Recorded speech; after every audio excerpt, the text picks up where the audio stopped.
promised. Because you completed the Part 3 like target, today I'm bringing top 5 hard shakes. Part 4. These shakes are faster, harder, and more aggressive than the last parts. Perfect for funk edits, hard beats, reels, and AMV edits. So watch till the end to know how to use them. Now let's begin.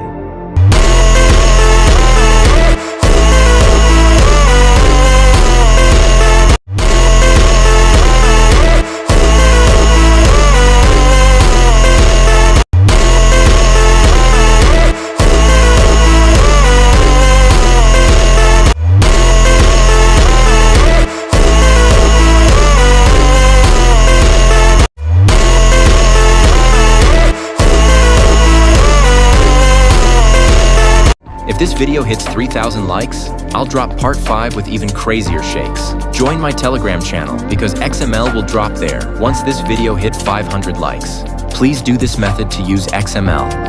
First add zoom effect before adding shakes. Then add shakes effect. If you don't know how to add zoom effect, watch this video. In this video I have shown how to add smooth zooms. I will drop this video link in description. Until then, take care.